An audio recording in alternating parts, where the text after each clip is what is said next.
Ohayo. Welcome to the So Japanese podcast, a podcast about all things Japan from a Japanese. and foreign perspective. We are your hosts. My name is John. My name is Ryusuke. Thank you for joining us today. ありがと Today's episode is a fun one. う。We're going to talk about common Japanese pet peeves. And we'll have a street level Japanese segment at the end. Some of these pet peeves are so Japanese. I guess like unique to living culturally in Japan. So pet peeves, how do you say that in Japanese? イライラする。 Ira ira. ムカつく。 So things that bother you or irritate you, right?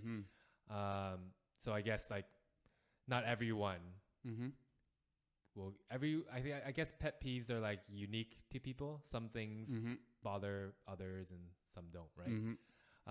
But these ones generally I think it's like maybe Japanese etiquette as well.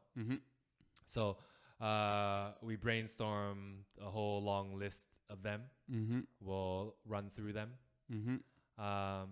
Again, a lot of these are pretty Japanese, but can probably also irritate people from the Western world as well. Yeah, I Right. think so. Yeah. So the first one is when someone doesn't acknowledge or say hi when you see a person. So maybe, for example, you're at work and then your coworker comes into work or your boss comes into work and totally ignores everyone, doesn't acknowledge, doesn't say hi. That's like a politeness thing in Japan, right? Yeah. Like you should say hi. You should say ohayo gozaimasu. Right? Yeah. So maybe it's not a so Japanese one, but in general, just be polite, right? Yeah.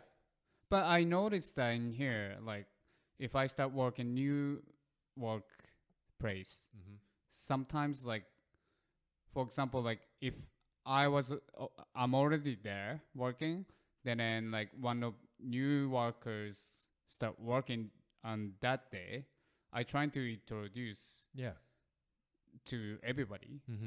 But I had an experience like actually like couple times they don't care. So what I did was like I have to go to every single staff. Hi, nice to meet you. My name's Ryusuke. Blah blah blah blah blah blah blah. Yeah. Like I have to do it because I feel so how to say? Uneasy? Yeah, like uncomfortable. Yeah. Yeah. It's just general politeness to. I mean, I always do that. I'll say hi to everyone, introduce myself. Yeah. Whether or not I remember their names, that's a different story. Yeah. That's a different story. But you just acknowledge, right? Yeah. The next one is if you don't sit on the train properly. This is the manner. Right? Yeah. So in Japan, the trains are always really full. And if you were able to get a seat, don't like sprawl out. Don't put your bag on the next seat. You're trying to take minimal room as possible, right? Yeah. And in Japanese trains, like subways, the seats aren't like kind of marked out each individual seat. It's just like a full bench. Yeah. So like you could fit more people on, right? But yeah, we have a few train ones, right? Or how about not sitting on the train properly, as in like the accessible seating? Oh yeah. Right? Oh yeah. If it's almost empty, there's a lot of space, then yeah, go ahead. But if it's kind of busy train, then someone might need the seat. Just don't shit. Like no shit. Seat, yeah. Or like if you see someone that might need the accessible seating and you're sitting and you're able, you have to get up and yield the seat to them, right? Yep. Yeah, that bothers me. Another one that bothers me is when the train gets to the station and people that don't let the people already in the train exit before they enter. Mm-hmm. So it creates kind of like a traffic jam Mm-hmm. at the door. Mm-hmm. That annoys me so much. Like in Japan, at the station, most of the platform, there's a mark. Like there's a mark with the arrow from the sideway in, but basically it's side, so you have to wait. Yeah. And then there's an arrow towards to out. That means like people are gonna come out. Yeah. So no one should be on that mark. Blocking the door, right? Yeah. So yeah, in Japan, when you're waiting for a train at the platform, you're waiting kind of at the side of the door, not in front of the door. But that's like good about Japanese trains because they stop exactly at the same point in the station every time. Yeah. I can't say that in North here. America. Yeah, that's true. That's especially true. in Toronto, right? You never know where the train's going to stop. That's why true. they don't have markings. No, that's true. The next one, maybe also a kind of a train one or like a public transportation one, is when people listen to their music on their headphones or earphones so loud. You can hear. Yeah. Right. You shouldn't do that. I kind of feel bad for your own eardrums. Because Well, if it's those that people loud are- that I can hear it. I think those people are kind of numb. That's why they have to, or they don't want to listen any other bullshit in the real life. Yeah. Oh, that Still, would like, give me a you headache. keep yourself. Yeah. That'd give me a headache. I guess like in Japanese trains especially, silence is you rarely hear anything. No, Right? no, because No it's one's in a talking. public spot and in a small room. Everybody respect each other. Yeah. Yes. No phone ringing. No. Right. No. But everyone does listen to whatever. They have headphones, earphones Yeah. on, but you don't hear it, right? No. Another train one is how people carry their bags once they're on the train. So in Japan, what are you supposed to do? If Well, you have if a you backpack have- or a If bag. you have backpack, then you put in front of you. Yeah. So like somebody behind you, they have a space, and then you can kind of like hug the protect bag and hug the backpack, so you can protect. or you could take off your bag and put it in between your legs, right? Yeah. Also, if you have like the type of like a Boston bag, the big one, Duffel bag. duffel bag. Yeah, you guys call it Boston bag? Yeah, we call Boston bag. Interesting. We call it duffel bag. Oh, so it's Japangrish. I guess so. Why? They were invented in Boston or something? I don't know. I've never heard we of need that. to research. Boston We bag. call Boston bag. Boston bag, yeah. Yeah. Anyways, that type of like a big bag. If you sit, you need to think about if it's wider than your body. Then you flip like you should turn it so turn then it. it's kind of like it only takes up as much space as your body takes up, right? Also, Japanese train, they have the rack Yes, on top that's of true, that's true. the seat, so you can also put there. Yeah. And if you're worried that, oh, I'm going to forget my bag, don't worry. It will be at Lost and Found, almost guaranteed. Exactly. In Japan. Yeah. Don't worry about that. In North America, not so much. No. Yeah. The next one is blowing your nose in public. This one I think is so Japanese. I'm not sure if maybe people are bothered by people blowing nose in public, but in Japan it's seen as rude. I mean, disgusting. Right? Yeah. But on the other hand, in Japan, it's more polite to just like keep sniffing it back up. Yeah, you hear, rather than like, right? Yeah. Yeah. So that's I think maybe a Japanese one. Yeah. Blowing their nose in public. Don't Yeah. do it. Another one is throwing your cigarette butt on the ground. No. Don't do So I think when one of our earlier episodes, we had a smoking in Japan episode, and we talked about how even in Japan, I mean, so many people smoke in Japan. It's totally normal. Over here, I think it's dying down a bit in the Western world, but in Japan, thriving. Yeah. And you guys even have like portable The ashtray. ashtrays. Yeah. So it's like a plastic bag that is lined with like metal, and you can just put it there. and then empty Keep on it you. when you have the chance, right? Yeah.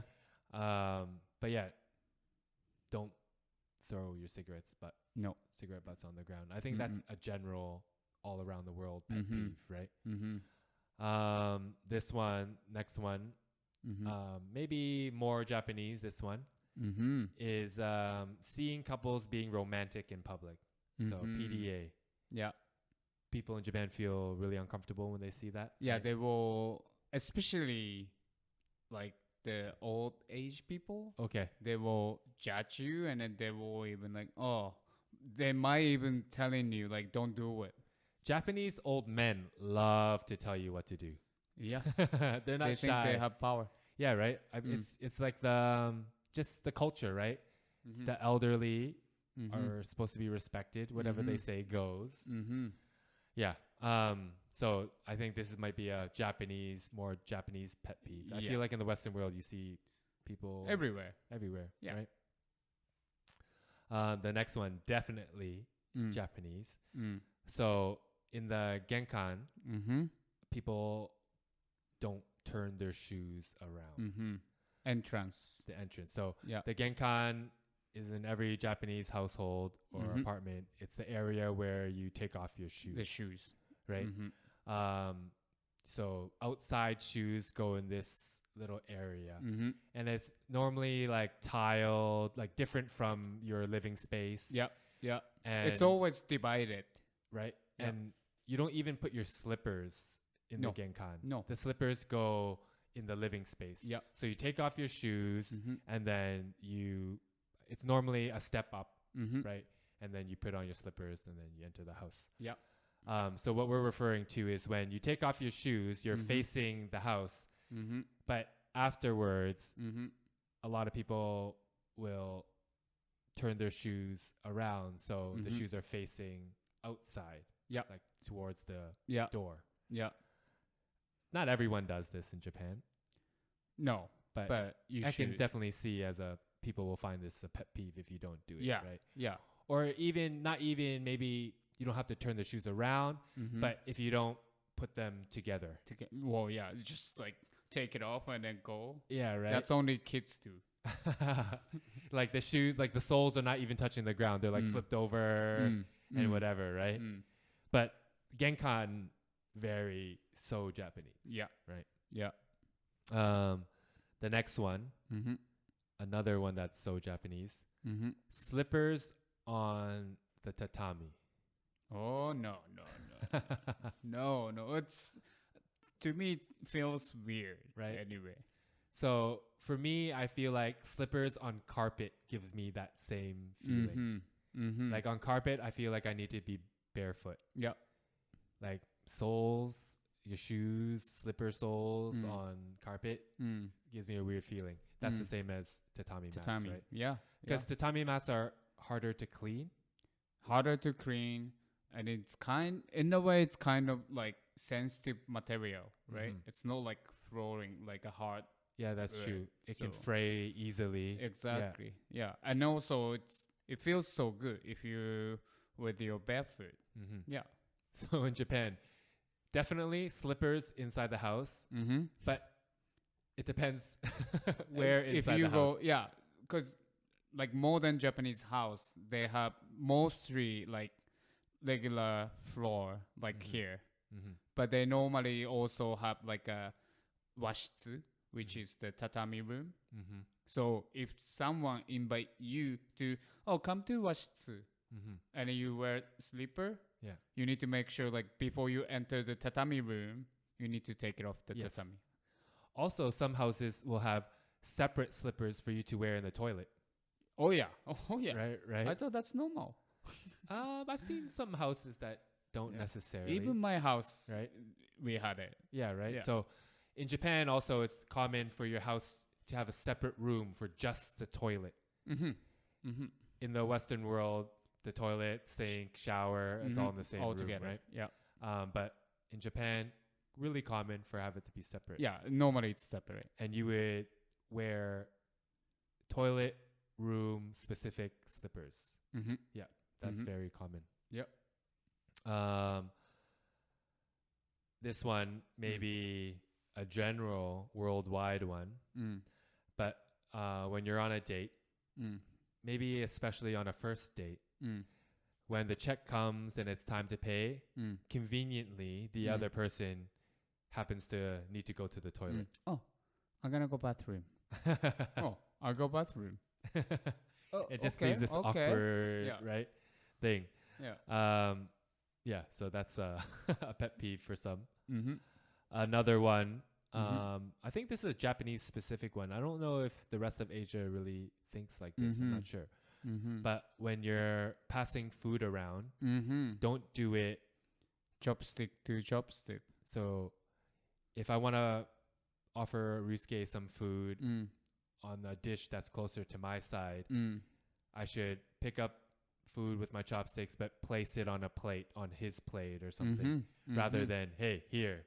And then I'm gonna take with the chopstick. Yeah. It never happens. If the person is Japanese, it never happens. But yes, if you guys both are non-Japanese, but if you guys are in Japan and doing this in front of Japanese people, they might gonna even tell you, no, don't do it. In Japan, there are, I think we talked about it in episodes past, but there are like a whole set of etiquette rules based around chopsticks usage, right? Yep. But is this one based on like some like unlucky thing or or hygiene or what? It's because that movement it's only for when someone died, and oh yeah, that's right. I remember now. So cremation is common in Japan, and then once the body is cremated, when they put the ashes in the urn, we use the chopstick to pick up bones as well. But it's because the bones are heavy. Only that time two people use the chopstick together and then put the bones in. So if you do it during mealtime, it's like kind of like a bad omen, right? It represents death. Exactly. That's right. And for the chopstick, also, you're not supposed to stab chopstick on rice or any food. Yeah. Yeah, I don't think you're supposed to stab. Well, first of all, you should pick it up. Yeah. But like if you don't use the chopstick, you have to put on a table. No, like put like somewhere stabbed into the bowl of rice, because that represents like incense, which and then that's how you give incense to your dead ancestors, right? They stand up, so it represents that. Next one, another food one is leaving any amount of rice in your rice bowl, like grain. Yeah, even a grain. Yeah. No. Rice should be honored, respected. Harvesting rice is very difficult. It's food. You shouldn't waste any food.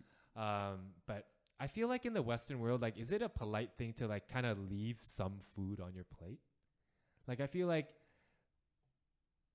to eat every little bit of food, I think some people can see it as like it wasn't enough food. Yeah, I didn't serve you enough food, or it's kind of like, oh, are you that hungry that like you need to like, so it's kind of polite to like leave a little bit to like thank the host, like, I gave heard me more than enough food, it's fine, right? Yeah. But in Asia, in Japan, no, eat everything. That's a sign of respect, right? Yeah. Especially rice. Yeah. But I think most rice eating cultures also have this rule. Yeah. Like I remember my friend, he's Arab and Egyptian, and so Egyptian would be African, but anyway, they believe that if you leave any rice on your bowl when you're dead, you will spend all eternity trying to pick up the rice with your eyelids. Yeah, because you didn't finish. Exactly. Something along those lines. Please correct me if any of our listeners know. Another one, back to the trains, is talking loudly on trains. Goes back, right? Yeah. Although you do see like students after school. Yeah. Right. I used to do that, but someone yell at us. Yeah. When you're eating out in Japan in a restaurant before your meal, it's an act of service. It's really common for the restaurant to give each guest a rolled up, either warm in the winter and cold in the summer, a towel. Yeah. It's called oshibori. Oshibori. Like so common. Yeah. Right. Where they even have like oshibori companies that will wash towels, deliver them rolled up already to the restaurant for them to use. So this oshibori, what is it used for? Normally used for like wipe your hand. Yeah. Or like maybe during the meal. Because they don't take away the oshibori before the meal, do they? Depends. Some restaurants take away. Right? And they give you the napkin. But some restaurant, they just leave. Like, for example, my parents' cafe, they give the oshibori, but they won't take until the end. So you can use it to like wipe your hands during the meal. I mean, it's always better to wipe your hands on something damp than dry, right? But using the towel to wipe your face, that's very... what if it's super hot outside? Like Japanese summertime and very sweaty. Then you go drugstore and you buy like face wipes. Yes, wipes. Exactly. Yeah. So Japanese. So this oshibori one, very Japanese. The next one, also very Japanese, is walking and eating. So this is seen as very, very rude, right, in Japan. So even if you're at a street food festival, if you buy something and there's no seating, you're supposed to stand and eat the food, I guess, close to the stall.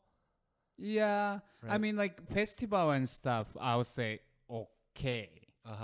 But like regular life, and then you, for example, you go convenience store, buy sandwich or even onigiri, and then you start opening up and eating and working. I feel like, hey. I did that all the time. and that's why even like here is normal. Yeah. Everybody does here it. is normal. Yeah. In Thailand, it's also seen very rude. Oh yeah. Yeah, very rude. I remember like the principal at the school I worked at had to tell like the foreign teachers like don't do it because the students will see you do it, and then the students will think it's okay, right? When they've been telling the students this is very rude to do. Right? Yeah. So yeah, don't walk and eat if you're visiting Asia or in Japan, and don't eat in a train. Don't eat in the train. Exactly. Yeah, the trains are super clean. Yeah. For a reason. No eating on the train. No. The next one in the onsen, the towel. They give you a towel, right? Yeah. So the towel that they give you is not supposed to be in the onsen water itself. Yeah. That's why you see people all the time in onsens in Japan leaving their towel on top of their head. It's never supposed to. Yeah, the towel shouldn't touch in the bathtub water because that's you share with others. Yes. And then the towel, people used it to wash before, wipe, or even hiding your junk. Yeah. So it's touching, but your junk is exactly at the same time anyway. you're sunken. Yeah. But it's just rude. Yeah. Like you shouldn't do it. Even like on the sign says, don't do it. Yes. Yeah. So any wiping with the towel should be done beforehand when you're bathing. In the onsen, you're not supposed to be wiping, right? No. Yeah. And you're also supposed to just be like chilling, relaxing. Exactly. And then before you go into the bath, you have to clean your body. Yes. You can't just like go straight. Yeah. No. That's gross. Next one is doing laundry or vacuuming at night. So this thing, I think it's like more of a respect thing. I think neighbors. This is an international thing. Mm-hmm. If you live in a condo or apartment building, you're only sharing a certain like one wall with your neighbor. Don't do loud things at night. No. Right? No. What's the time would you say is the latest that you could do it? 7? Yeah, in Japan, 7? Because 8 already kind of everybody's chilling. 8 Yeah. is the we call golden time. Okay. Some people even watching TV or something, right? That's right. That's and then right. if suddenly like your neighbors start like, like, come on. How about too early in the morning? Is that a thing? No. Only like the early morning, only newspaper delivery guys, they can make a noise. Okay, okay. Bicycle. So what would you say is a appropriate time to make noise in Japan? From 10 till 5. Okay. Like, how about construction? What's the construction rules in Japan? Actually, I don't know. Because here it's like I think 7 a.m. you can start doing construction up until like 7 p.m. But I think during COVID it got pushed to like 10 p.m. Ooh. Which was like why? Killer. I think because during COVID a lot of the construction sites stopped. So to catch up, they have to catch they up. allowed them to. I think in the morning it was like 6 a.m. start up until 10 p.m. But a lot of construction sites were like kind of pushing the envelope and doing it closer to even midnight. Because it's only enforced if like enough people complain, right? And by the time I guess police come to tell you to like shut up, it's already been a couple hours anyway, right?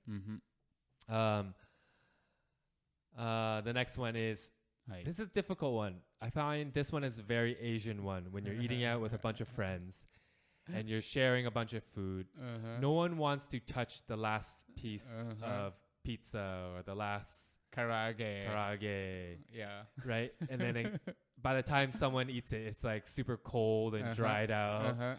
But like it's like near the end when you're about to leave. Okay, please finish the food. Please. No, you have it. No, you have it. No, you have it. And then okay, I'll have it. And it's a fucking dried piece of chicken. But taking the last piece of food when sharing. In Japan, what are you supposed to do then? I mean, it's tough, right? It's tough because you also we shouldn't leave any food, right? But to be polite with your and you're with others, you want to kind of be like, oh, this is for you. I'm saving the last piece for you. You should have it, right? Or you might ask if you want to take the last one and anyone needs this? Yes. Take it.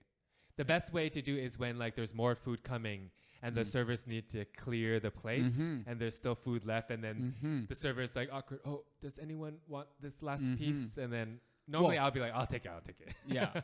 And also like in Japan, actually like server, if there's one, even like little bit of food left, normally they don't even ask. But here they ask like 1/3 food is left. But because of like, it's already an hour we've been there. Yeah. They'll just take it. And then they like, are you done? Yeah. And then I normally say, oh, no, I'm still working on it. Exactly. But in Japan, because you're supposed to respect elders so much, I think the oldest person just fucking eat it. Just eat it. Yeah. Right? Yeah. Next one is, again, when you're eating out or eating with other people, pouring a drink for yourself before others, or not even others. Oh, so I guess if like your friends, the people you're eating with, their glasses are already pretty full, then no, don't worry about it, right? And yours is empty, you can pour yours. But I would say, what's the level? Like more, even if there's like 75% left in the glass and mine is empty, I will kind of give you a little bit. Yeah. Just to show you. There's not much, but I just want to show you that I'm trying, right? And then I'll fill up mine. Yeah. Right? That's a polite way, right? Yeah. But half, definitely. Top them up. Definitely. Right? Yeah. It's seen as really rude in Japan. Next one. Not taking turns at karaoke. This is also so karaoke. Japanese. There's only one screen. Yeah. Normally 2 mics, right? And it's in a room, by the way. It's not karaoke pub. Yeah, in bars where you're singing in front of strangers. You're only singing in front of your friends. And the person that hogs the mic all night. Oh, no. Hell no. I mean, like in Japan, if we go karaoke, I would say like 4 of us, you, me, and maybe like our partner. And then there's no rule who's gonna start. And normally, no one wants to start. Yeah. Everybody needs warming up. I need to get some drinks in me first. Exactly. So like, if I start first, and then me, my partner, your partner, and then you, either way, it start turning like this way or this way. Okay, so you're gonna rotate. Exactly. And then if you don't want this thing, and then like you can tell like, oh, it's okay, you can go ahead. Otherwise, if somebody's checking the book, or like trying to find the song, wait for them to wait for them. Yeah. And like also don't queue up like a whole bunch of songs for you, right? Definitely no. If my friends does that, then I gotta tell them like, what are you doing? So yeah, karaoke in Japan. Yeah. Take turns. Yeah. The next one's about driving. So when you're changing lanes or when someone wants to change lanes and the car behind you is letting you come in. Over here, I'm used to just like waving my hand in the middle so the car behind me can see it. But in Japan, what's the way to say thank you? We do hazard lamp. Hazard lights. Okay. Yeah, lights. Yeah, so that we call thank you hazard. Thank you hazards. Yeah. So for how many seconds? Like how many blinks? You know what I mean? I do like 3. Yeah. Yo, I would think that your car's gonna break down. No. Oh fuck! This car's breaking down in front of me. Because san means 3. Okay. So 1, 2, 3. Thank you. Yeah. Thank you. You don't do it, or if I let someone in, they don't do nothing. I'm like, fuck. I shouldn't let them in. Rude bastard. It's fucking rude. How about if I drive in Japan and I only do like 1 blink? That's okay. Okay. At least you did it. Okay. Yeah, that's okay. Well, I don't want you to think I have car troubles. No worries. No one think about that. How about when you're at a stop sign, a 4-way stop sign, and you and I approach the stop sign roughly at the same time. So, I mean, you could go or I could go, but we both kind of wait there. I will blink my high beams at you to tell you, oh, you go. Yeah. In Japan, same thing? Yeah, same. Okay. Yeah. High beam. Yeah. All right. Next one. When you're at a Japanese bakery, so how you pick your breads at a Japanese bakery is that at the entrance there will be tongs and trays, and then all the bread is displayed under like I guess kind of shelves type thing that are kind of covered. So you open the cover and then you pick what bread you want yourself in the tongs. So I've never really been bothered by this, but I guess some people can be bothered by people who absent-mindedly, when they're choosing which bread they want, they just click, and that can be annoying. Yeah. Why? But as you guys all know, we're chefs, and at high-end kitchens, you're not supposed to cook with any noise. So that's why tongs are seen as make noise. Yeah, they're like clackers, right? And like when you're super busy and you're not paying attention, it could be like the chef could like just like click, right? So it's seen as like unprofessional. So a lot of the high-end kitchens, you won't see tongs just because of that reason. So yeah, clicking tongs. And also at the bakery, if you grab something and then put it back. Oh yeah, okay. Like again, you can see it. Think about it, what you want. Like otherwise, if somebody sees it, you touch or even you put on a tray and then put it back. Maybe this won't sell. So not good for the bakery. That's your pet peeve, right? Yeah. Come on. You know. And I like even for me. And also before you get the bread, you have to open up the door anyway. So if you open it up, that's already time for you to think whether you want it or not, right?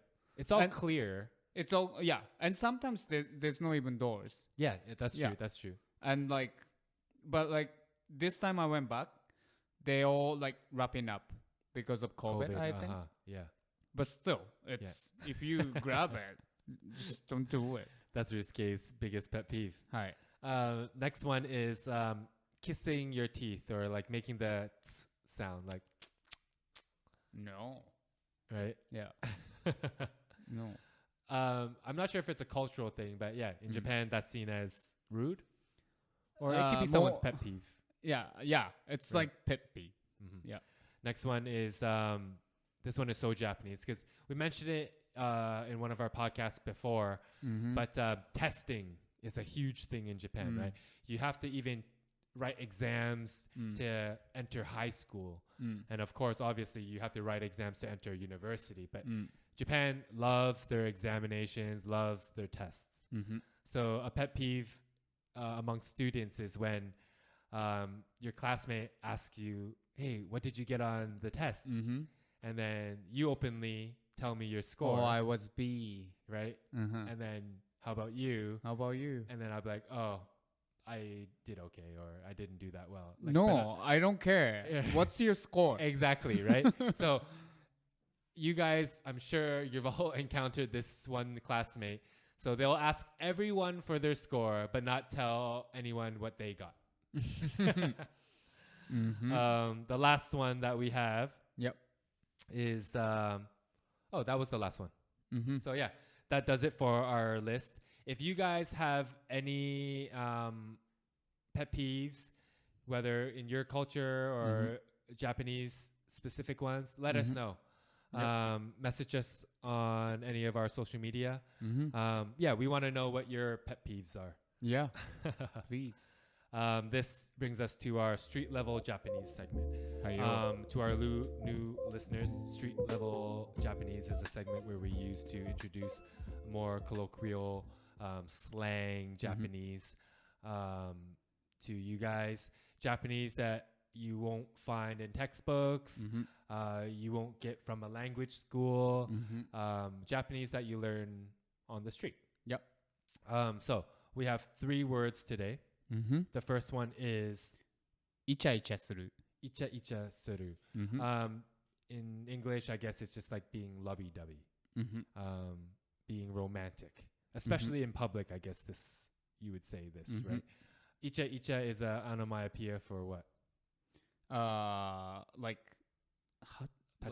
touching, like touching bodies. Lovey. Yeah. Icha icha suru. Icha icha. So, for example, you're on the train and a couple is making out in front of you. あのカップルイチャイチャしてるわ. You guys say couple too? Yeah. Couple. Okay. Next one is ムカつく. Mukatsuku. That means to feel sick, to feel irritated, to feel offended, to feel angry. Can you shorten it for slang to be mukatsuku? Or that's already mukatsu? No. That's already ムカつく. Yeah. Mukatsuku is already slang. Yeah. Maybe how you say it, right? In your tone. ムカつく. Right? So, my parking meter had just expired, literally 1 minute ago. And already the police officer is writing me a parking ticket. あのポリスムカつくわ. Mukatsuku. Next one, we have イラチ. Irachi. And this is actually Kansai band.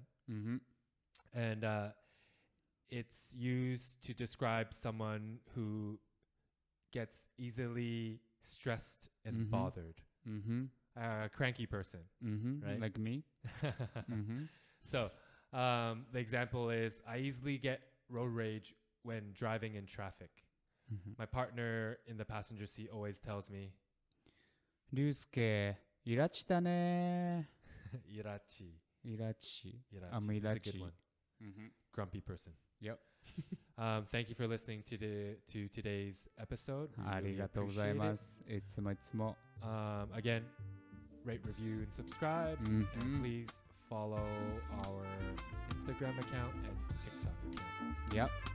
Thank you so much. ありがとう。Bye bye. またね。バイバイ。